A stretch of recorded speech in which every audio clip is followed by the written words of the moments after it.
Je salue tous ceux que je n'ai pas encore salués. Que la paix de Dieu soit avec nous tous. Amen. Mes bien-aimés, aujourd'hui je voulais parler du cœur de l'être humain selon la Bible. Le cœur en hébreu, c'est l'eb ou les babes. En grec, le cœur, c'est cardia. Ça désigne les centres, c'est-à-dire les centres d'une personne, les centres d'une chose, les centres d'un lieu. Les centres d'une chose, la Bible nous dit dans les livres de Matthieu chapitre 12, verset 40, je lis au nom de Jésus-Christ, car de même que Jonas fit 3 jours et 3 nuits dans le ventre d'un grand poisson, de même le Fils de l'homme sera 3 jours et 3 nuits dans le sein de la terre. Alléluia. Amen. Que Jésus-Christ soit le centre de votre cœur. Mes bien-aimés, que Jésus-Christ soit le centre de votre cœur. Le cœur, c'est le centre de la personne en tant que siège de son intelligence, de sa mémoire, de ses émotions, de ses sentiments, de ses désirs et de sa volonté. Mes bien-aimés, le cœur, c'est l'être intérieur de l'être humain. Le cœur est aussi la source des pensées, des paroles, des actions bonnes ou mauvaises. Le cœur, mes bien-aimés, est le principal lieu de rencontre avec Dieu le Père. Voyons ce que la parole de Dieu déclare dans l'Évangile selon Marc, chapitre 7, les versets 18 à 23. Mon frère, s'il vous plaît. Marc, chapitre 7, les versets 18 à 23. Marc 7. 18 à 23. Et là, tu peux leur lire. Marc 7, 18 à 23. Mark 7, Marc 7, 18, 23. 3. Il leur dit, vous aussi êtes-vous donc sans intelligence? Ne comprenez-vous pas que rien de ce qui du dehors entre dans l'homme ne peut le souiller? Car cela n'entre pas dans son cœur, mais dans son ventre, puis s'en va dans les liens secrets, qui purifient tous les aliments. Il leur dit encore, ce qui est de l'homme, c'est ce qui souille l'homme, car c'est du dehors, c'est du cœur de l'homme que sortent les mauvaises pensées, les adultères, les impudicités, les meurtres, les vols, les cupicités, les méchancetés, la fraude, le dérèglement, le regard envieux, la calomnie, l'orgueil, la folie. Toutes ces choses mauvaises sortent du dedans et souillent l'homme. Amen. Mes bien-aimés, le cœur sort toujours des mauvaises choses, comme on vient de le dire. Voilà pourquoi c'est avant tout ce cœur qu'il faut exhorter. Exhorter partout où nous sommes, mes bien-aimés. Évangéliser ce cœur et convertir ce cœur. Si nous voulons que l'homme pense bien, parle bien et agisse bien, nous devons exhorter les mauvais cœurs. Ça doit changer, mes bien-aimés. C'est dans ces cœurs qu'il faut s'aimer la parole de Dieu. Mes bien-aimés, comment est l'état de notre cœur? Comment est l'état de notre cœur que notre conscience parle. Le cœur de l'homme est assurément porté au mal depuis sa jeunesse, nous dit la Bible. Dans Genèse chapitre 6, le verset 5, la Bible dit ceci. L'Éternel vit que la méchanceté des hommes était grande sur la terre et que toutes les pensées de leur cœur se portaient chaque jour uniquement vers le mal. Et Jérémie ajoute dans Jérémie chapitre 17, versets 9 à 10, le cœur est tortué par-dessus tout. Et il est méchant, le cœur est méchant. Qui peut le connaître? Qui peut le connaître, mes bien-aimés? Moi, c'est Dieu qui dit, moi, l'Éternel, j'éprouve les cœurs, je sonde les reins pour rendre à chacun selon ses voies, selon les fruits de ses œuvres. Mes bien-aimés, le cœur détermine donc notre vie. C'est Jésus-Christ notre vie, mes frères et sœurs. Jésus dit qu'il est le chemin, la vérité et la vie. Nul ne viendra au Père que par lui.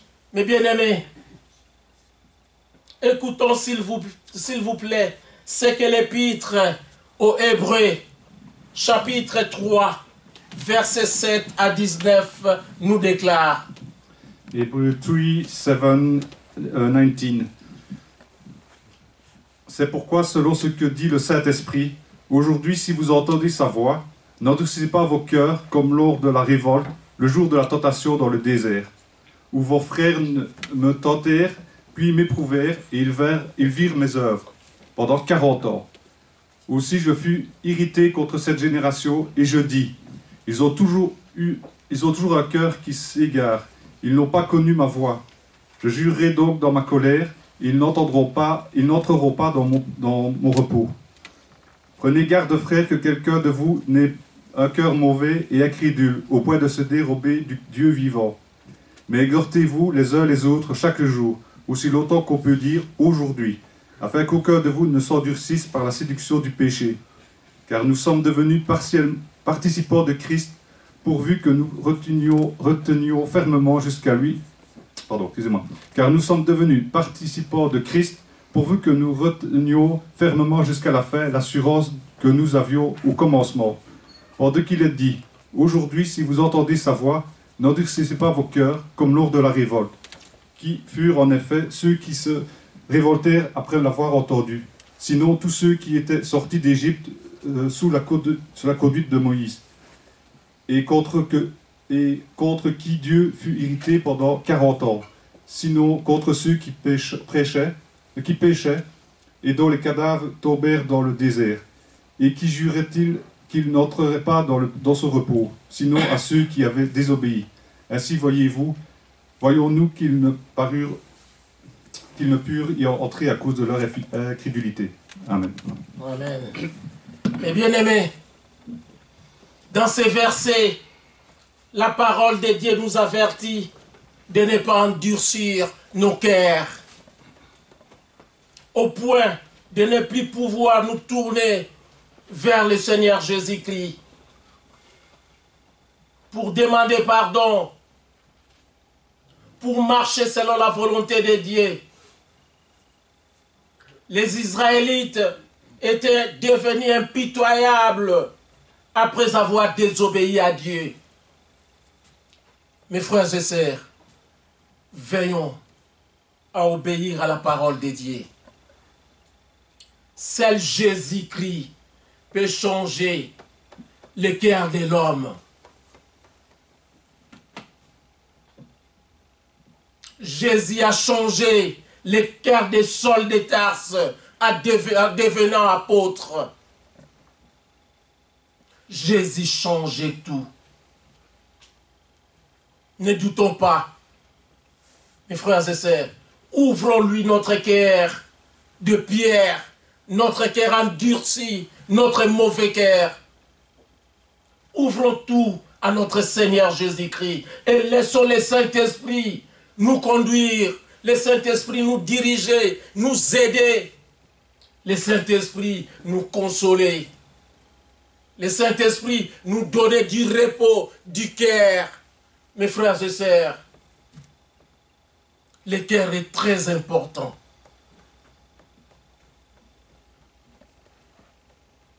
Nous devons bien soigner notre cœur avec la parole de Dieu, avec la nourriture que nous mangeons, mes frères et sœurs.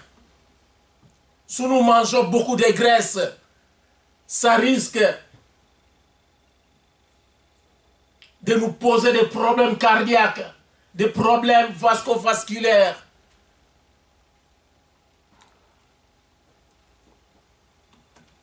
Si nous n'étudions pas la parole de Dieu, nous ne méditons pas la parole de Dieu, mes frères et sœurs, le cœur sera affaibli.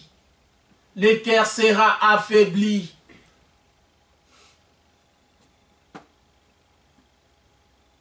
Seigneur Jésus nous dit, dans Matthieu chapitre 22, le verset 37, « Tu aimeras le Seigneur ton Dieu de tout ton cœur, de toute ton âme et de toute ta pensée. » Ayons un cœur qui aime Dieu, qui aime nos prochains. Mes bien-aimés, aimons-nous les uns les autres. N'ayons pas un cœur cupide, un cœur égoïste. Mes frères et sœurs, n'aimons pas plus l'argent et les biens matériels, mais aimons plus Dieu et nos prochains. Judas aimait beaucoup l'argent jusqu'à ce qu'il a vendu le Seigneur des Seigneurs, le Roi des Rois. Et après, il n'a pas changé, il s'est suicidé. Quel mauvais cœur!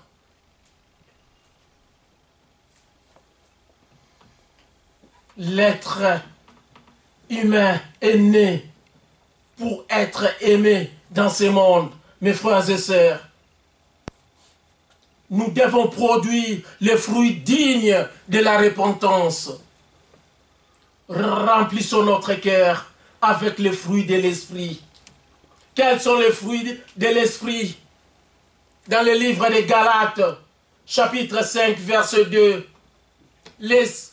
les fruits de l'esprit, c'est l'amour, c'est la joie, la paix, la patience, la bonté, la bénignité, la fidélité au Seigneur Jésus-Christ, la douceur, la tempérance.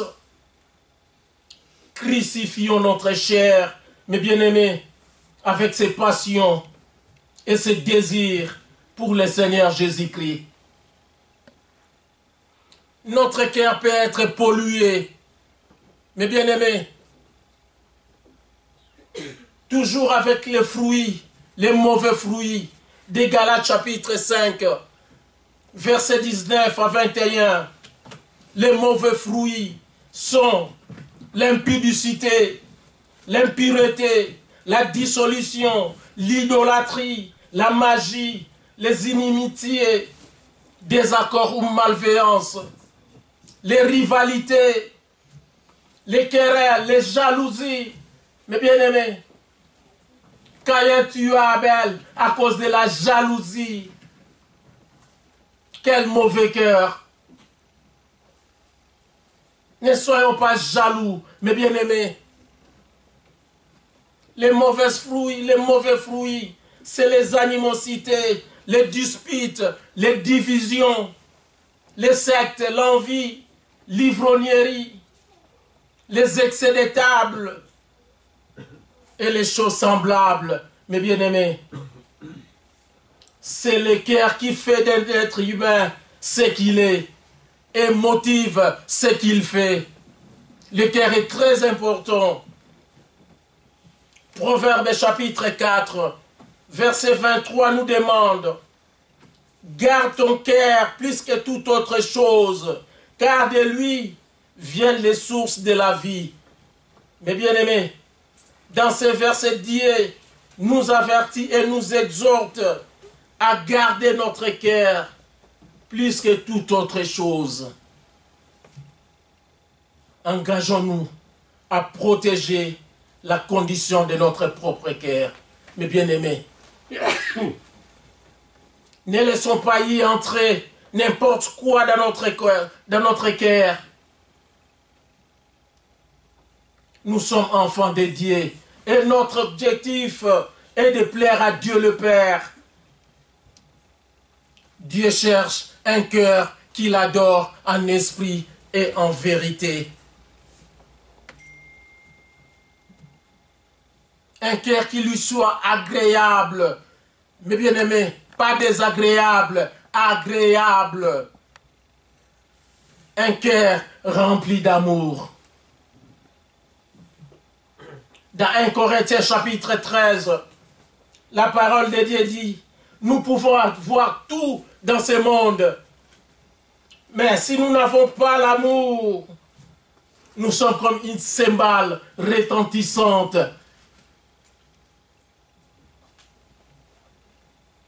Nous pouvons avoir même la foi qui transporte les montagnes.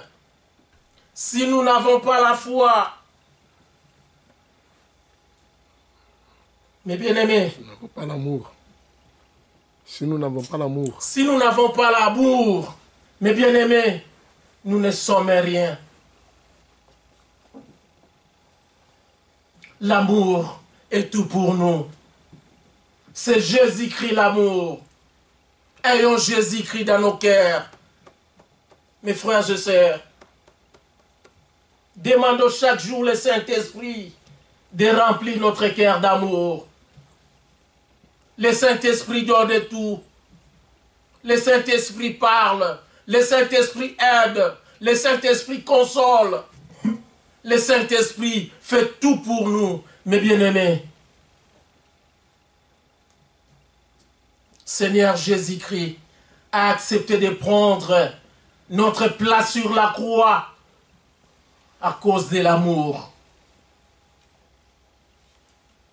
Mes bien-aimés, Jésus-Christ est tout pour nous. Personne n'est comparable à lui, le Dieu vivant. Que notre cœur soit rempli d'amour en nous aimant les uns les autres.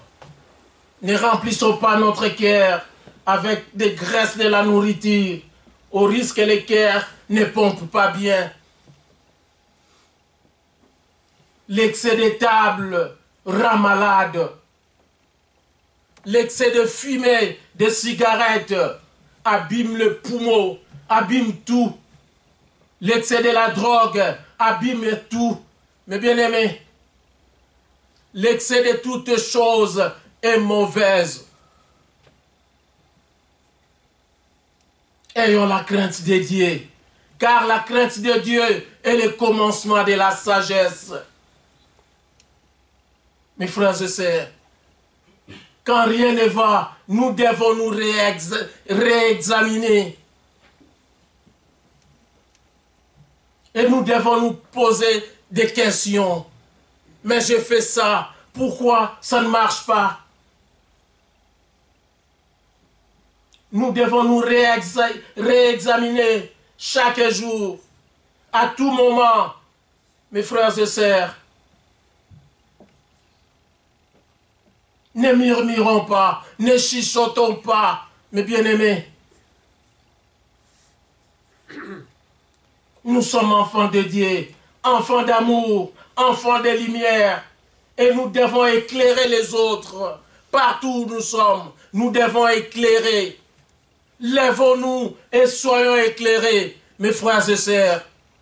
Ne vivons pas dans les ténèbres.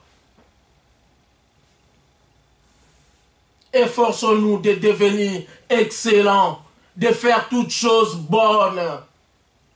Et bien-aimés, soyons différents de ce monde.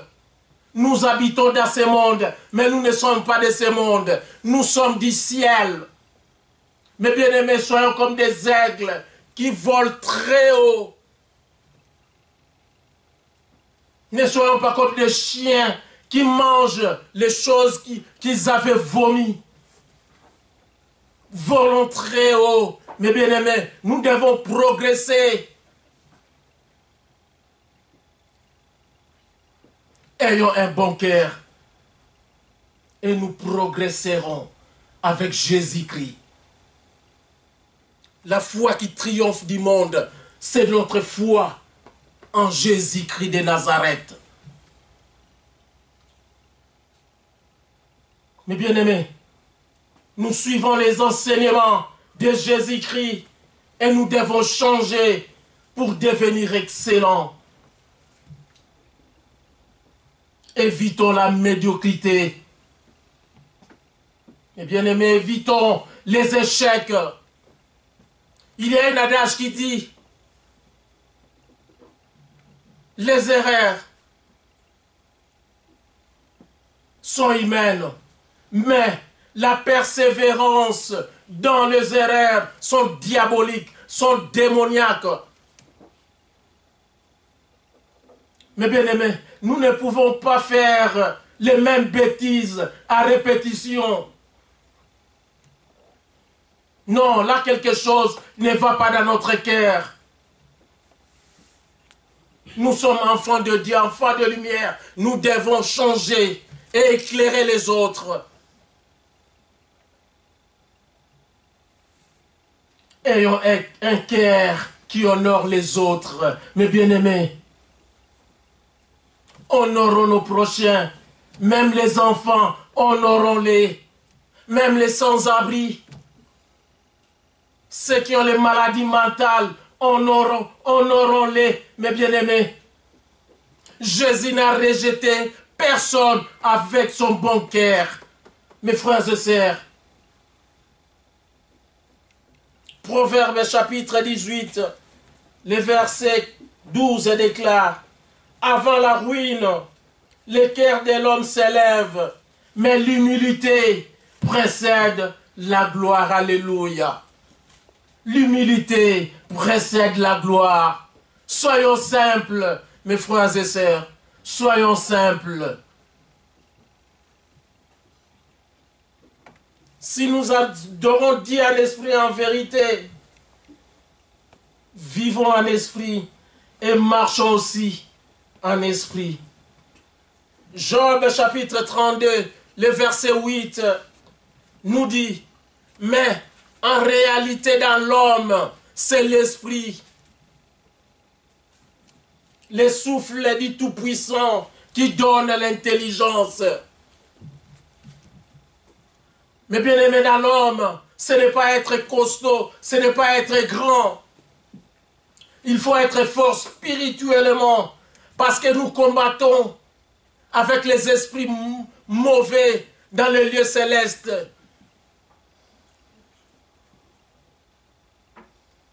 Nous devons être forts spirituellement, en méditant chaque jour la parole de Dieu, en partageant avec les autres la parole de Dieu, en priant avec les autres la parole de Dieu. Oui, mes bien-aimés, Dieu nous a aimés les premiers. Soyons forts spirituellement et nous aurons la paix. Pas la paix de ce monde, mais la paix du cœur. Mes frères et sœurs, il y a des riches, des milliardaires qui n'ont pas la paix du cœur, malgré leurs richesses, mais ils n'ont pas la paix du cœur. Mais nous, chrétiens, nous devons avoir la paix du cœur. La paix dans la souffrance, la paix dans le bonheur et le malheur. Ayons un bon cœur. Tout ira tout seul, mes frères et sœurs. Dieu nous a appelés à être des hommes et des femmes de paix. Oui, faisons attention à tout ce que nous faisons pour éviter la guerre, pour éviter les disputes.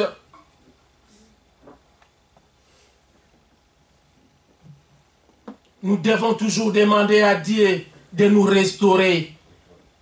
quand notre cœur est fatigué. Il y a des fois le cœur est fatigué. Mais bien-aimés, nous devons demander à Dieu de nous restaurer, de nous renouveler, comme les aigles se renouvellent leur force. Et Dieu nous donnera sa force. Mais bien-aimés, David avait un bon cœur. Et Dieu l'a appelé l'homme selon son cœur.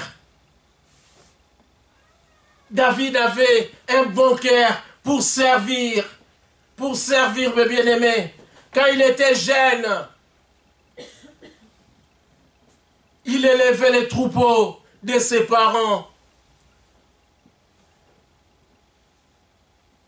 David a servi le roi Saül.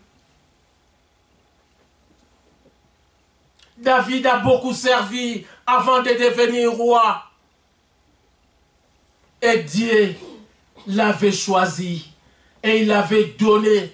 Il l'avait appelé l'homme selon mon cœur. Mais bien aimé, David, quand il commettait des fautes, des erreurs, il demandait toujours pardon à son Dieu. Il demandait toujours pardon à ses proches. Oui, mes frères et sœurs, voyons comment David implorait son Dieu quand tout ne va pas bien. Lisons Psaume, chapitre 3, le verset, Psaume chapitre 51, le verset 3 à 19. S'il vous plaît, mon frère.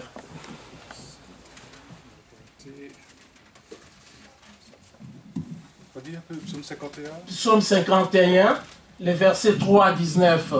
Psaume 51, verset 3 à 19. 19. Dieu, aie pitié de moi dans ta bonté, selon ta grande miséricorde. Efface ma transgression. Lave-moi complètement de mon iniquité et purifie-moi de mon péché, car je connais mes transgressions et mon péché est constamment devant moi. J'ai péché contre toi seul et j'ai fait ce qui est mal à tes yeux, en sorte que tu seras juste dans ta sentence, sans reproche dans ton jugement. Voici, je suis né dans l'iniquité et ma mère m'a conçu dans le péché, mais je veux que la vérité soit au fond du cœur. Fais donc pétrifier la sagesse au-dessus de moi. Purifie-moi avec l'hypsose et je serai pur. Lave-moi et je serai plus blanc que la neige. Annonce-moi l'allégresse et la joie, et les os que tu as brisés se réjouiront. Détourne ton regard de mes péchés, efface toutes mes iniquités, et Dieu crée en moi un cœur pur, renouvelle en moi un esprit bien disposé. Ne me rejette pas loin de ta face, ne me retire pas ton Esprit Saint. Rends-moi la joie de ton salut, et qu'un esprit de bonne volonté me soutienne. J'enseignerai tes voies et ceux qui les transgressent, et les pécheurs à ceux qui les transgressent, et les pécheurs reviendront à toi. Ô Dieu, Dieu de mon salut, délivre-moi du sang versé, et ma langue célébrera ta miséricorde. Seigneur, ouvre mes lèvres, et ma bouche publiera ta louange. Si tu eusses voulu des sacrifices, je t'en aurais offert. Mais tu ne prends point plaisir aux holocaustes.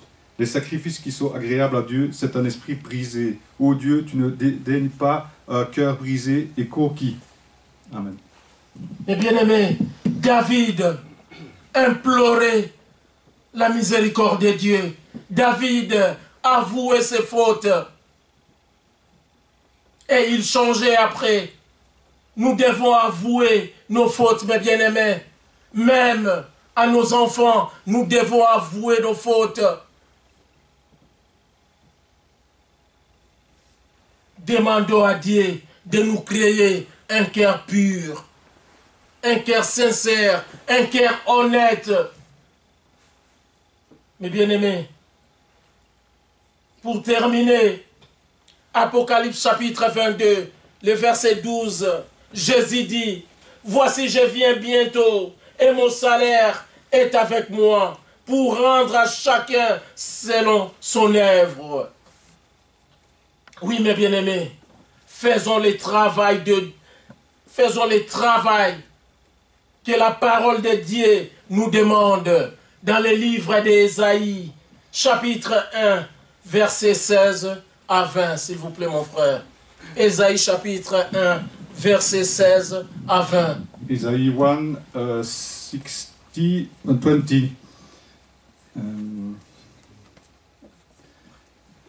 Lavez-vous, purifiez-vous, ôtez de devant mes yeux la méchanceté de vos actions, cessez de faire le mal. Apprenez à faire le bien, recherchez la justice, protégez l'opprimé, faites droit à l'orphelin, défendez la veuve. Venez et plaidons, dit l'Éternel. Si vos péchés étaient comme le cramoisi, ils deviendraient blancs comme la neige. S'ils sont rouges comme la pourpre, ils deviendront comme la laine. Si vous avez de la bonne volonté et si vous êtes docile, vous mangerez les meilleures productions du pays. Mais si vous résistez et si vous êtes rebelles, vous serez dévorés par le glaive, car la bouche de l'Éternel a parlé. Amen. Amen. Mes bien-aimés, c'est ça que nous devons faire. Lavons-nous, lavons notre cœur et purifions-nous. Ne vivons pas avec un cœur sale, un cœur malpropre, avec nos problèmes. Déchargeons tout au Seigneur Jésus-Christ. Avouons nos mal et nos péchés. Mais bien aimé, notre récompense sera grande dans le Seigneur Jésus-Christ.